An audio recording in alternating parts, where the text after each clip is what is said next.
3 employees. But I just not, I accept your point that we have to do something about healthcare costs. I personally do not believe that this is the way we should be addressing them at this particular point in time. I don't believe VNA can provide these types of level of service, number one. Number two, other towns are looking at our model, and potentially, because we are beginning to open the clinic 16 hours a week, it provides other towns an opportunity to come in and use this clinic to help us reimburse this cost. And there are other towns, such as Waterford, that are potentially looking at this to see how it works.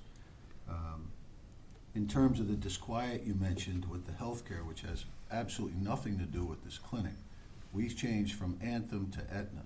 And as you change any major organization from simple healthcare, there are some things that get lost in the shuffle and don't work. Those have all been, to my knowledge, rectified by now. And I don't believe there's any difference, because in all of our contracts that we have with our staff, any new insurance that we provide our employees must be equal to or better than. Oh, I'm not And disagreeing with that, but it's the perception, and we It's- argue with it anyway. I'm. I just want to make sure that we're talking about facts here. And for me, the facts is there is no disquiet in our current health insurance plan that has any effect on the care here. If it did, it would have a positive effect in my view, because people won't, when they come here, won't have to pay any cost share.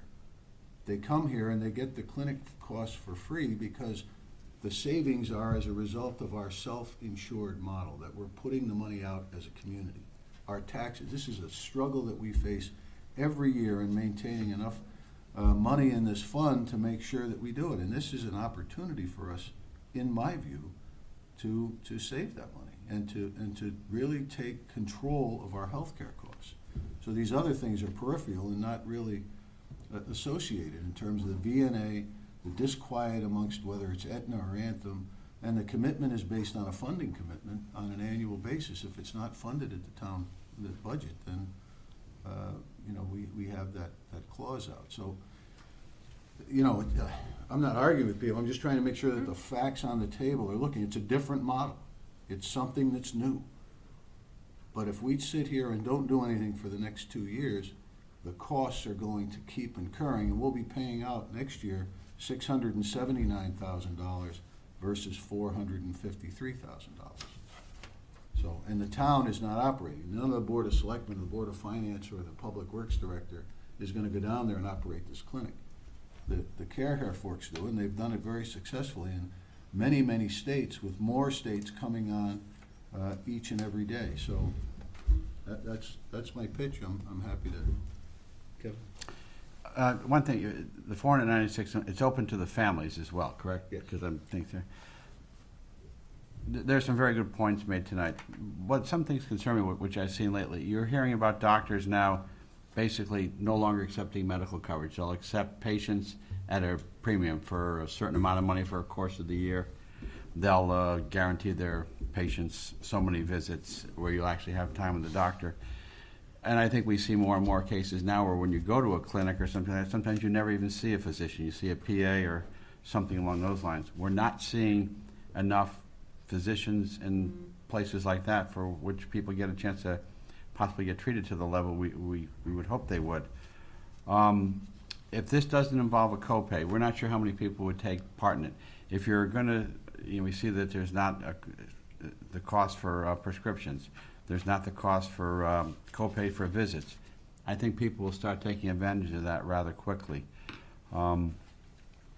Yeah, and Holly makes a really good point about the fact that with the Affordable Care Act, we have no idea where that's going to go in the next couple of years. But if we sit by and wait to see what happens, my fears will be in a further hole at some point in time. We'll be hit with some premium taxes or cost increases that will far exceed what we're doing here.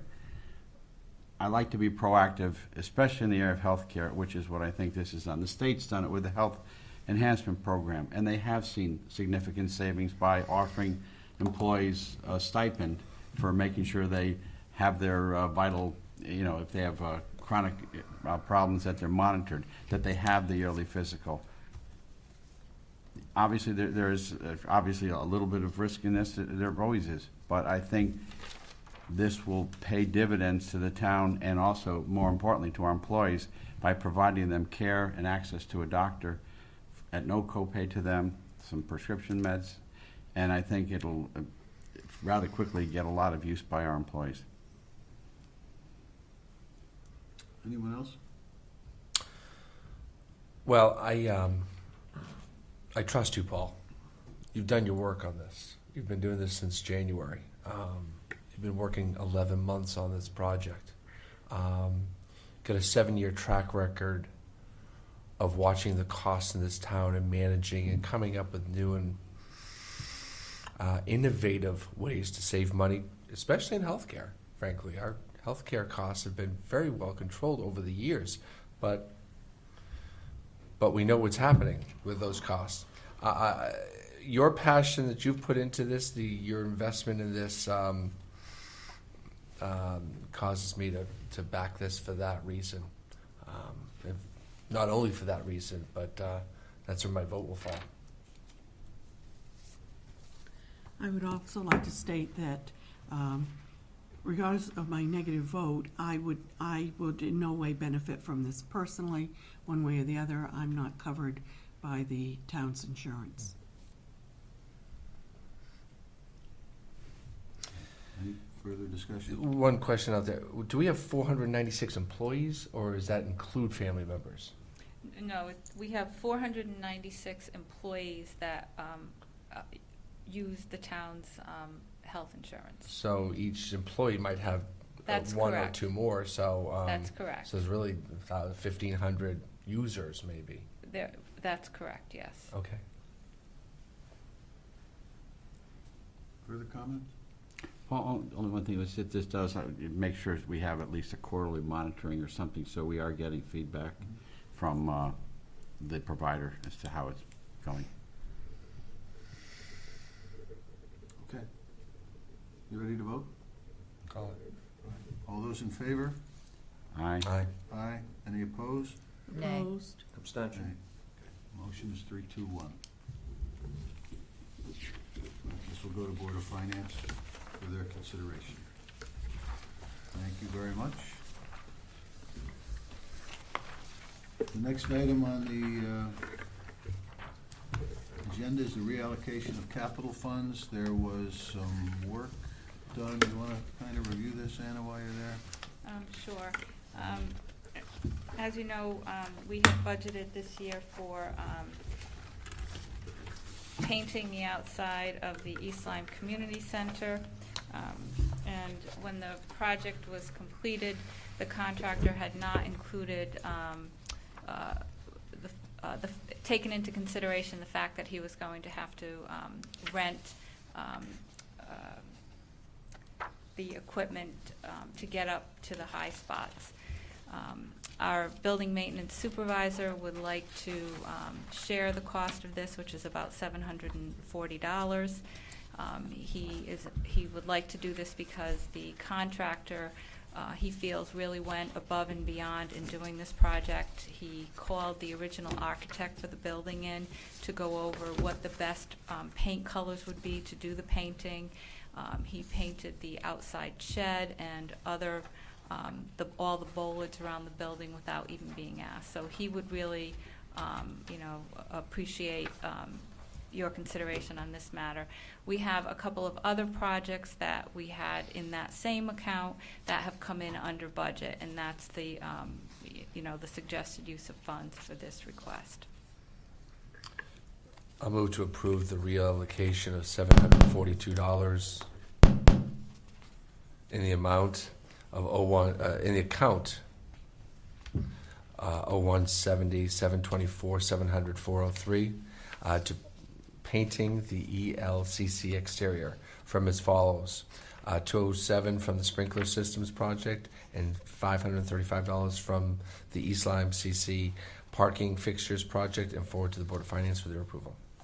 Second? Motion is made and seconded. Is there discussion on this item? Yes, I'd like to know if this item went out to bid. The painting was done mostly by the prisoners, and I believe that was the interior. for that part, and then He did get both. I was So going what- to say, then this portion did go out to bid. Okay. If it went out to bid, was this the low bid?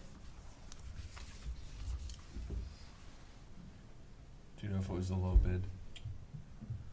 Bill left, I'm pretty certain it was the lowest qualified bid. Okay. So what we don't know is whether the other bids, which were higher, included the cost of the lift. And so that, in my opinion, if that was the case, that they included that in their bid, which made their bid higher, and therefore they did not get the job, then that's really unfair to those bidders to refund this money.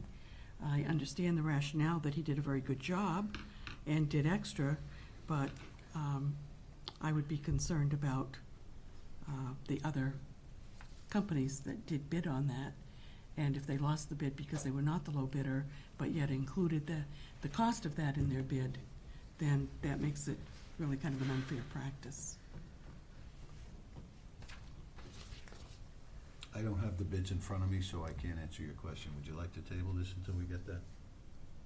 I think it's, call Bill, maybe call Bill. Do you have his number? See if- think Bill would have the answer to this question. You know, who is that, Ron? Okay. Well, if other people are comfortable with it, I can abstain. Okay. So do we have a motion and a second? Is that correct? Do we have any further discussion? And that number is 742. 742.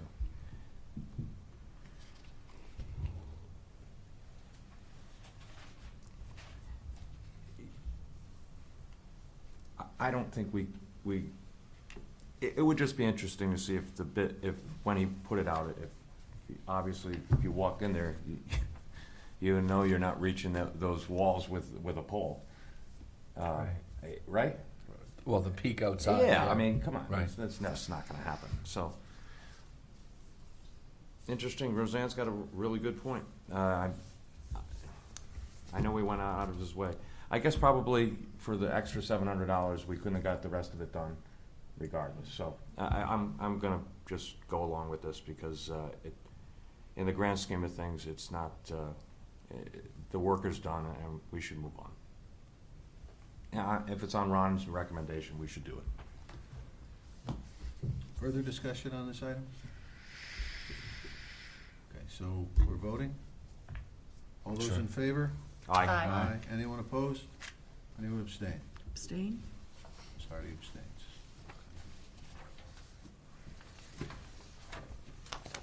Executive session.